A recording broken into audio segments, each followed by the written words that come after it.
월세도 많이 받으시는 걸로 알고 있는데 네네. 월세 한 달에 어느 정도 받으세요? 다가주택 하나당 한 600만 원 정도 나오거든요. 그게 이제 네 채 있으니까 그것만 따져도 보통 평균적으로 따지면 한 2,400 정도 되지 않을까 싶어요. 우와. 그건 이제 월세 수익만 그렇다는 얘기인 거고 단기 매도 수익은 또 별도로 따로 있고. 근데 그러면은 이제 음. 그렇게 28년 동안 경매하셔가지고 지금 어느 정도로 이제 재산을 모으신 거예요? 월세로 한 달에 한 600 정도 나오고 시가로 따지면 한 38억에서 한 40억 정도 이렇게 돼요. 여기 이제 송파 쪽하고 서울 시내 쪽에 제가 저런 것만 4채 정도 갖고 있고 네. 전체로 따지면 한 15채 정도 이렇게 이제 연립다세대까지 포함하면 그 정도가 될 것 같네요. 수강생 사례도 혹시 보여주실 수 있나요? 예, 그럼요. 저희 교육생이신 분인데 이분 같은 경우는 아예 책까지 내셨어요. 여기 보시면 7천만 원으로 시작을 하셨고 4년 6개월 만에 67억의 자산을 만드신 저희 교육생분도 계세요.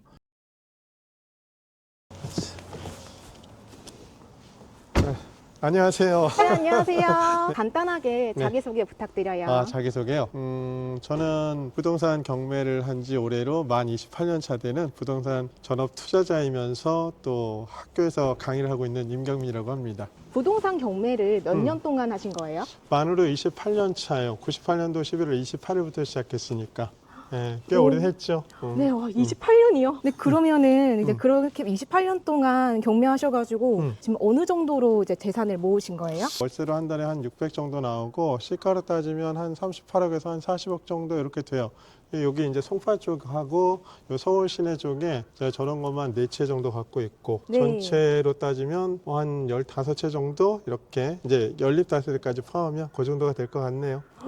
되게 많이 가지고 계시네요. 그래도 많이 줄은 거예요, 저게. 예, 많이 줄은 거라. 혹시 그럼 대표님, 그럼 저기 있는 저 건물이랑 네네. 네, 그리고 그 다른 것도 주변에 혹시 막 건물 주변에 그런 거 이 주변은 아니고요. 네. 이제 뭐 아파트 분양권하고 여러 가지가 있긴 해요. 중간중간에 있어요. 예, 중간중간에 있다 보니까 저거 용수빌라도 오. 낙찰 받아서 네. 저것도 단기간에 가지고 있다가 팔았어요. 예, 요것도 이제 집 근처였으니까 예, 요것도 제가 낙찰 받고 팔고 그다음에 요 근처에 하나가 더 있는데 좀 가볼까요?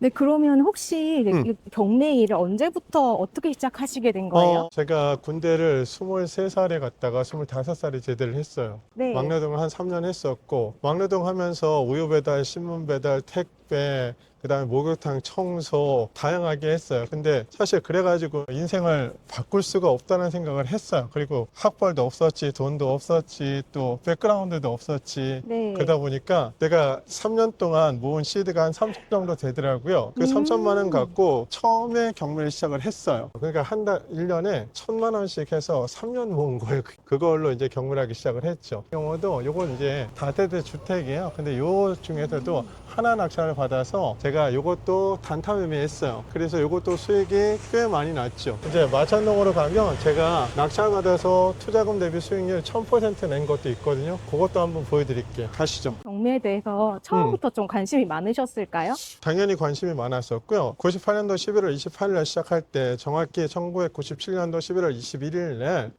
우리나라가 IMF에 구제금융을 신청했던 날이에요. 근데 네. 그때 당시에 주택 가격이 정말 폭락을 했죠. 폭락을 해서 네. 막 5억짜리 집이 뭐 2억 7천, 8천에도 낙찰이 되고 이랬거든요. 그래서 부동산이라는 게 시간이 지나면 당연히 가치가 올라갈 건데 이를 기회로 발판 삼을 수 있겠다는 생각을 했어요. 그래서 경매를 하기 시작한 거죠. 그리고 또 경매 공부도 그때 시작을 했어요. 처음 부동산 공부를 한다고 하면 좀 어렵게 생각하시는 분들이 많은데 어떻게 시작하셨어요? 부동산 경매 공부는 그닥 어렵지는 않아요. 우리가 보통 이제 새로운 법을 공부한다라고 생각을 하는데 이건 법보다는 실제 생활에서 필요한 것들을 배우는 거예요. 이 경매에서 쓰는 관련 용어는 한 30개밖에 안 돼요. 그냥 그것만 내가 잘 이해하고 그리고 이 민사집행법에 의해서 경매 절차가 진행이 되는데 이 민사집행법은 절차법이에요. 그래서 시간 순서에 따라서 내가 해야 될 것과 하지 말아야 될 것 이런 것들이 명확하게 구분지어지거든요. 그래서 네. 그런 것들만 좀 잘 파악하시면 되고 그리고 기본적으로 이 채무자가 빚을 못 갚아서 경매가 진행이 되는 거잖아요. 그러면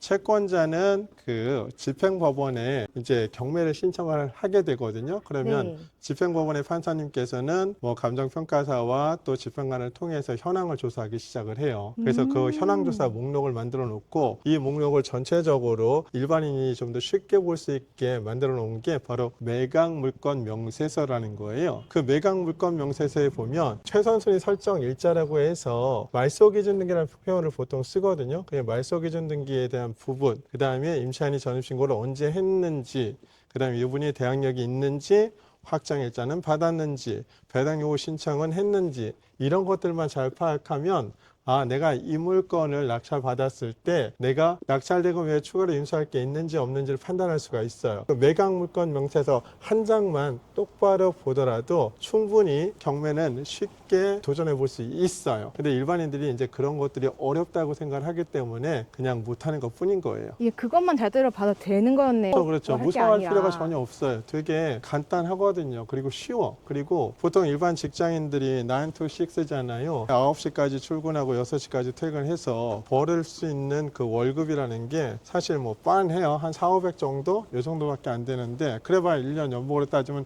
한 5, 6천이잖아요. 근데 네. 경매 물건 같은 경우는 하나만 잘 낙찰 받아도 연봉 이상의 수익을 낼 수가 있거든요. 그러면 안 할 이유가 없죠. 해야지. 주택가 쪽으로 낙찰 받으신 거 보여주셨잖아요. 네네. 네, 그럼 혹시 그 다른 것도 있나요? 다른 거, 지금 저희가 이 차 타고 좀 이동을 했잖아요. 지금 요 아파트 잠깐 보실래요? 요거? 요게 이제 그 우창 아파트 제가 낙찰받은 물건인데 요게 당시에 감정가는 7억이었어요. 그리고 나서 제가 낙찰받은 금액은 5억 1,370, 한 2억 정도 싸게 낙찰받은 물건이에요. 네, 이런 물건들도 꽤 많죠. 주로 경매로 하는 것들을 보여주셨는데 네. 부동산 투자도 종류가 되게 많잖아요. 그렇죠, 많죠. 네, 그럼 그 중에서 왜 경매를 택하신 거예요? 경매가 우리가 이제 일반 매매 시장에서는 사실 몇 천만 원 깎아달라고 하면 깎아주는 사람이 없잖아요. 경매는 일종의 할인마켓 부동산 시장에서 내가 물건을 사온다고 생각하면 돼요. 이미 서울 같은 경우는 한번 유찰되면 5억 원짜리가 한번 유찰됐을 때 20%가 저감이 되거든요. 그러면 최저 매각 금액이 4억이 되는 거고 거기서 한번 또 유찰되면 4억에 20% 8천만 원이 감가된 3억 2천만 원이 최저 매각 금액이 되는 거예요. 그래서 최저가 이상으로만 내가 입찰가를 쓰면 되는 거예요. 그러니까 이미 시세보다는 최소 20에서 많게는 30% 40%까지 싸게 금액이 정해진 상태에서 내가 입찰하는 거니까 소위 말해서 우리가 생각하는 안전마진이라는 게 있어요. 그 안전마진이라는 게 확보를 하고 그 다음에 내가 매입을 하는 거니까 일반 매매 시장보다는 훨씬 더 싸죠. 하려고 하면은 돈이 좀 많이 필요하지 않나요? 아니요, 이런 아파트 물건 같은 경우는 아무래도 자기 자본이 좀 많이 들어가야 돼요. 그런데 주택가에 연립 다세대 작은 것들이 있어요. 뭐 대지집은 한 6평에 건물 12평짜리 이런 것들. 그러면 이런 것들이 보통 감정가가 1억 한 7천 정도 나와요. 저희가 최근에도 낙찰받은 게 1억 2천대에 낙찰을 받은 게 있어요. 그게 총 자기 자본 들어간 게 1,641만 원 정도밖에 안 들어갔거든요. 그러면 1,641만 원 갖고 세전 수익으로는 4천만 원 정도고 세후 수익으로 따졌을 때 3,500만 원 정도가 남으니까 그러면 투자금 대비 수익률이 200%가 넘잖아요. 그런 물건들 하면 돼요. 돈이 없으면. 그런 작은 것부터 하나씩 하나씩 해 나가면 충분히 수익을 많이 낼 수가 있죠. 내가 시드가 적으면 단타로 해서 내가 시드를 조금씩 늘려 나가면서 나중에는 이제 중급지나 그 다음에 상급지로 이동을 하면 돼요. 그래서 내 자가주택을 상급지에 마련할 수가 있으니까 처음부터 욕심을 내는 게 아니라 시드가 적으면 그 시드 적은 대로 해서 물건을 찾아서 입찰하고 낙찰받고 또 매도까지 이렇게 순차적으로 여러 번 해보다 보면 경험치라는 게 생기잖아요. 그러면 이제 조금 더 좋은 물건, 조금 더 큰 물건 이런 걸로 수익을 더 많이 낼 수가 있죠. 그래서 초보자는 내가 돈이 없을수록 사실 경매 공부를 해야 되는 게 맞는 거예요. 요즘 사람들이 재개발에도 되게 관심이 많잖아요. 예, 많죠. 네, 그럼 재개발 지역에도 경매 물건이 좀 나오나요? 재개발 사업지에도 경매 물건이 굉장히 많이 나와요. 아파트 한번 잠깐 볼래요? 요게 거의동 2-2 구역인데 네. 제가 요거가 재개발해서 이제 아파트가 들어간 거예요. 이 물건 같은 경우는 제가 1억 1,130에 낙찰을 받아서 5억 2천에 팔았어요. 그래서 투자금 대비 수익률이 10배가 넘죠. 네. 이 물건은 투자금이 총 얼마 든 거예요? 이 물건은 총 투자금이 3,780만 원이 들어갔고 수익은 4억이 넘게 났어요. 그래서 투자금 대비 수익률은 1000%가 훨씬 더 넘죠. 그럼 경매 투자하고 인생이 많이 바뀌셨나요? 네, 경매를 통해서 정말 인생이 180도 바뀐 거죠. 제가 돈도 없고 학벌도 없고 또 가진 백그라운드 없었는데 경매를 통해서 정말 내가 하고 싶은 걸 다 하고 사니까 그러면 경매를 안 할 이유가 없는 거죠. 그죠? 네, 대표님 여기 네. 좀 낡은 건물들이 많은데 혹시 여기도 재개발 지역인가요? 네, 맞아요. 재개발 지역이고 지금 요거 건물 잠깐 보여주실래요? 이 물건 같은 경우도 대지가 36평이고 건물이 71평이에요. 이것도 제가 경매로 낙찰받은 물건이었어요. 그리고 나서 저는 소유하고 있지는 않고 지금 이제 수익을 좀 많이 내고 팔았죠. 이런 재개발 사업지의 경매 물건들도 굉장히 많이 나와요. 그러니까 그런 것들을 좀 어느 정도 CD가 있는 분들은 이런 지역에 투자를 하셔도 되고, 또 재개발 사업지 같은 경우는 토지거래 허가를 받아야 되는데 기본적으로 경매 물건으로 낙찰받으면 토지거래 허가를 받지 않아도 되고 실거주하지 않아도 돼요. 그러니까 여러 가지 이점들이 있죠. 그래서 재개발 사업지의 경매 물건들을 유심히 잘 보시는 게 투자금 대비 수익률을 높일 수 있는 방법이에요. 여기가 대표님 사무실이에요? 네, 저희 사무실이에요. 이쪽으로 오세요. 네.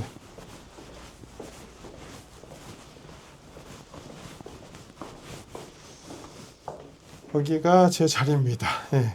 저희 이제 직원분들도 다 계시고. 네. 아, 이 자리에서 이렇게 근무를 하시는 거네요. 네, 맞아요. 예. 그냥 오전에 잠깐 와서 뭐 그날 일정표 잠깐 보고, 그리고 또 뭐 피드백 요청하시는 분들 계시면 거기에 대한 피드백 해드리고, 그리고 또 개인적인 저 일도 좀 보고, 그렇게 하고 있습니다. 아까 그 물건 좀 보여주실 수 있나요? 낙찰받아서 수익 냈던 물건이요? 네. 그러면 이거 한번 보세요. 이게 보시면 수익률이 이게 1059%잖아요. 네. 여기 감정가 1억 1천만 원이에요. 1억 1천인데 낙찰을 제가 1억 1,130에 받았잖아요. 네. 그리고 나서 여기 오른쪽에 보시면 여기 등기부등본이 있어요. 등기부등본에 매도한 금액이 5억 2천이죠. 이 물건은 제가 3년 보유, 2년 거주해서 비과세 요건을 맞췄기 때문에 여기에 보시면 세금이 양도소득세가 0이라고 되어 있잖아요.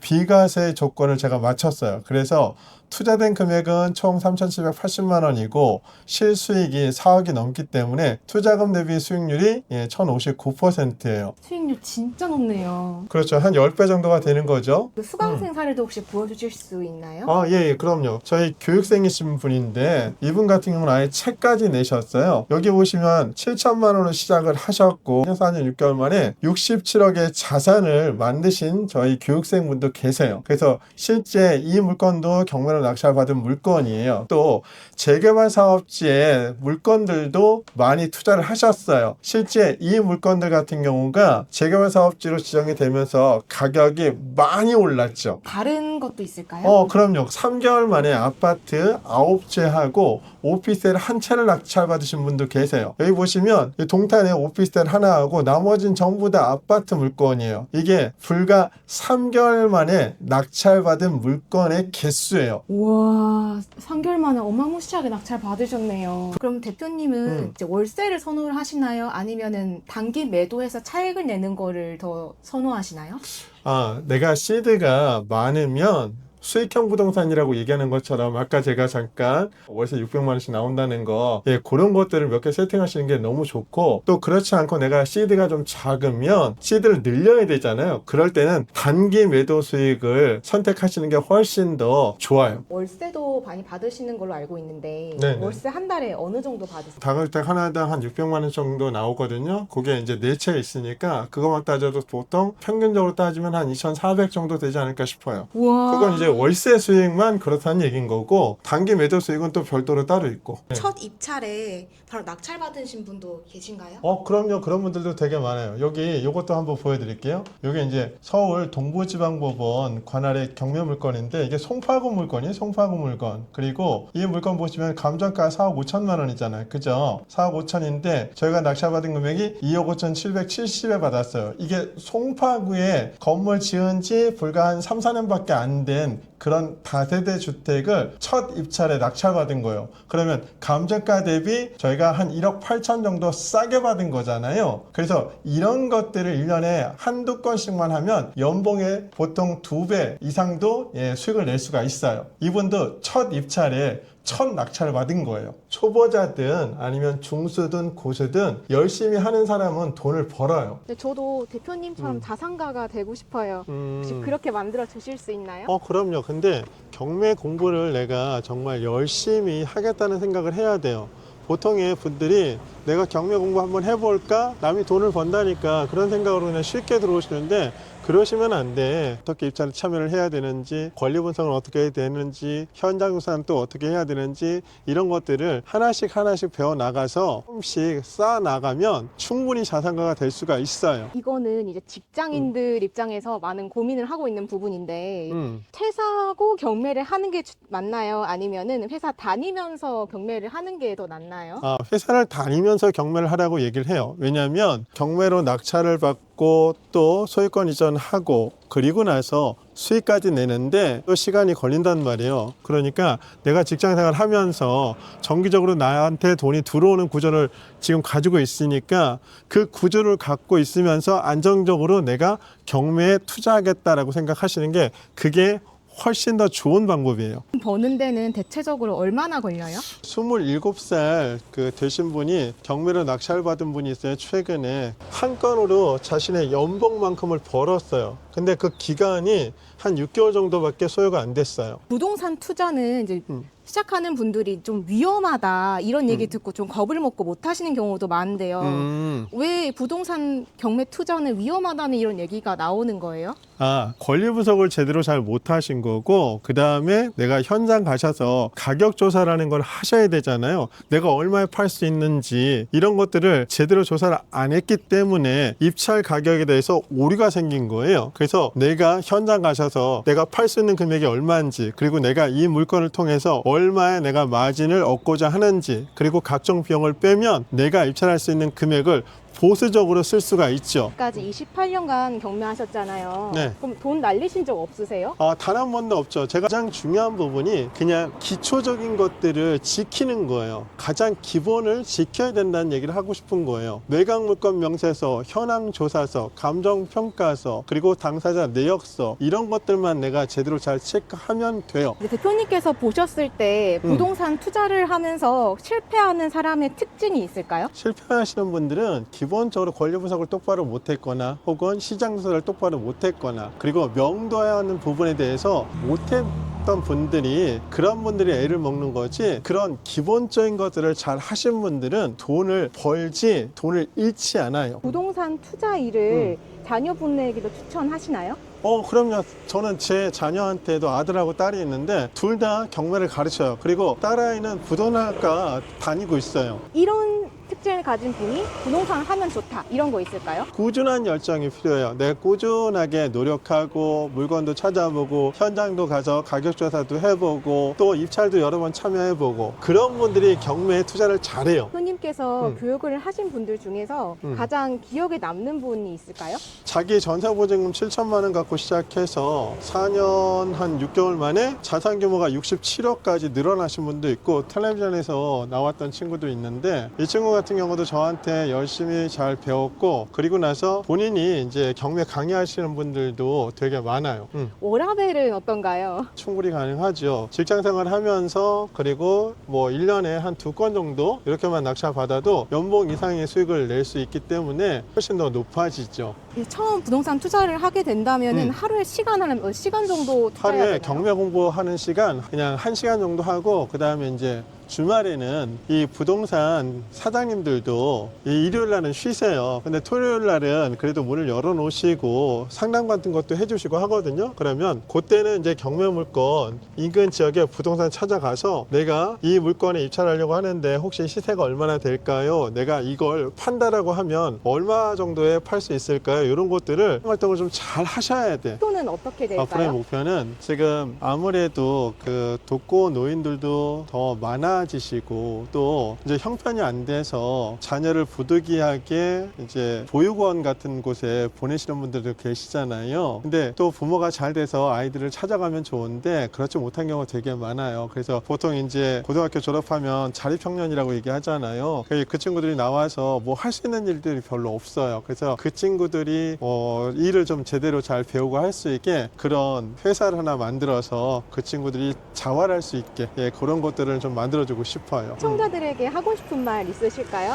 경매는 누구나 쉽게 접할 수 있어요. 다 어렵다고 생각하는 것 뿐이지 실상은 어렵지 않아요. 그리고 내 월급만큼의 수익을 낼 수 있는 그런 재테크가 그닥 많지 않아요. 그런데 경매 시장은 저처럼 오래 했던 고수나 또 이제 막 경매를 배워서 입찰하는 친구나 똑같은 판 위에서 경쟁하는 거예요. 그렇기 때문에 내가 현장 조사만 제대로 잘 하고 내 마진폭을 어떻게 결정할 건지 이런 것들만 잘 내가 체크하고 입찰하면 누구나 낙찰을 받고 월급만큼의 수익을 낼 수가 있어요.